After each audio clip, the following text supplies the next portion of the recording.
Saludos a todos, bienvenidos a este video y el día de hoy trataremos el tema de la neurosis según el psicoanálisis.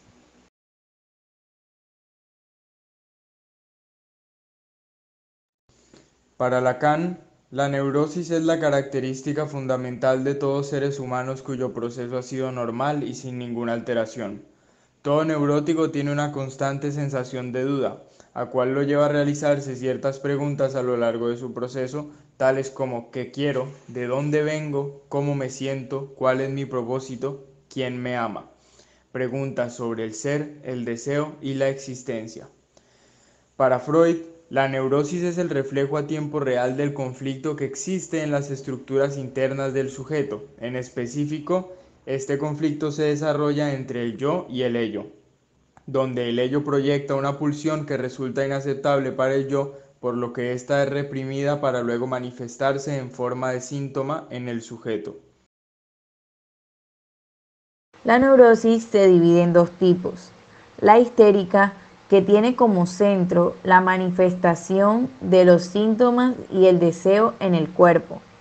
Este deseo es prohibido, es decir, una persona histérica teme por no poder satisfacer su deseo, pero sin que esto le impida actuar para intentar satisfacerlo.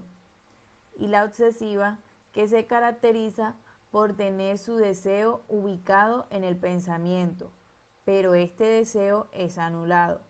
Por lo tanto, da la impresión de que el obsesivo no tiene deseo y vive como una persona muerta, ya que el deseo de éste se queda encerrado en el significante. Diferencias entre neurosis, psicosis y perversión. El neurótico, al tener un proceso de desarrollo normal, fija su deseo inalcanzable en la realidad y a la vez cumple con su función de ser un sujeto de duda, que constantemente se cuestiona y cuestiona su deseo, pero sin dejar de contribuir a la realidad y al medio. El psicótico presenta una alteración a temprana edad, al ser incapaz de adoptar el significante del padre, por lo que el sujeto crea un significante irreal para reemplazar la realidad, pasando el resto de su vida sujeto a un entorno diferente al verdadero, interpretado como un delirio o un intento de reemplazar al otro. El perverso también presenta una alteración en periodos tempranos, ya que encuentra su deseo en una etapa pregenital y a lo largo de su vida rechaza el dolor existencial del otro, lo que lo lleva a no preguntarse nada, sino a tener un deseo de placer específico, por el cual no le importa extralimitarse con tal de cumplirlo. En el perverso solo hay respuestas. Dora era una paciente, según el relato de Freud sobre el caso, que presentaba diferentes síntomas desde la infancia. A los 8 años había sufrido de disnea, a los 12 años presentó jaquecas crónicas y tuvo los primeros accesos de tos. Llegó al consultorio de Freud conducida por su padre, la primera vez que acude.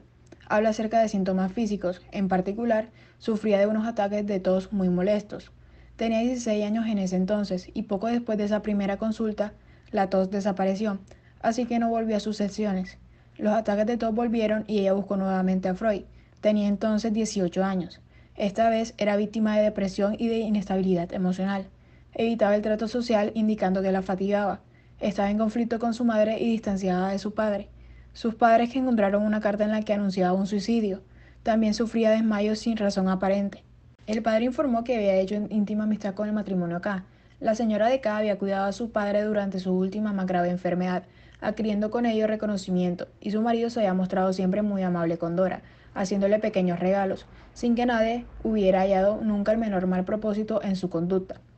Cuando, 2 años antes, el padre y la hija se proponían reunirse con los señores K en un lugar a orillas de un lago. El padre regresaría al cabo de pocos días, dejando a Dora en casa de sus amigos por unas cuantas semanas, pero cuando se dispuso a retornar, Dora declaró resueltamente acompañarle.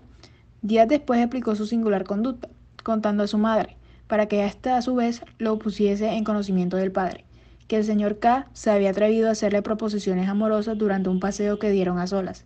El acusado negó el hecho y a su vez acusó a Dora diciendo que su mujer le había llamado la atención sobre el interés que la muchacha sentía hacia todo lo relacionado con lo sexual, hasta el punto de que sus lecturas habían sido eróticas.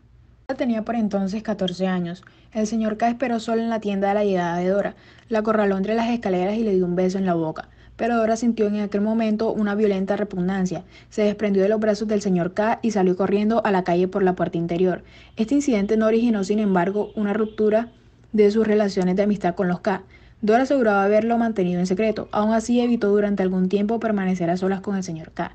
En esta escena, la conducta de Dora es ya totalmente histérica, ya que en lugar de sentir excitación sexual, desarrolla sensaciones de repugnancia, displacer adscrito a las mucosas orales, ya que Freud define en este caso la neurosis como toda persona capaz de producir síntomas somáticos en que una ocasión de excitación sexual provoca exclusivamente displacer. Concluye que si el primer sueño dibujaba el alejamiento del hombre amado y su refugio en el padre, es decir, la huida de la vida hacia la enfermedad, el segundo sueño anunciaba que se deshacería del padre y se recuperaría para la vida. Tiempo después del análisis del caso se dio cuenta que el error que cometió fue que no atinó a comunicarle a la enferma en el momento oportuno que la emoción homosexual que tenía por la señora K era la más fuerte de las corrientes inconscientes de su vida anímica, ya que nadie más que la señora K podía ser la fuente de conocimiento de Dora sobre cosas sexuales, la misma que la acusa de tales asuntos. Freud dice que Dora sabía un montón de cosas chocantes sexuales y que nunca quería saber de dónde tenía ese conocimiento. También dice que él tenía que haber tratado de resolver ese enigma, el motivo de esa represión de por qué no quería saber de dónde la sabía. La manía de venganza que se expresa en el segundo sueño oculta la corriente opuesta, la nobleza con la cual perdonó la traición de la señora K, y ocultó que fue ella quien le reveló todas esas cosas. Lacan toma como punto de referencia esto. Freud dice que la transferencia es algo inevitable y que hay que combatirla igual que todas las otras creaciones de la enfermedad, aunque es la parte más difícil. El análisis no crea la transferencia, sino que la revela, y lo que despierta ahí no son solo emociones tiernas y amistosas, sino que también hay emociones hostiles.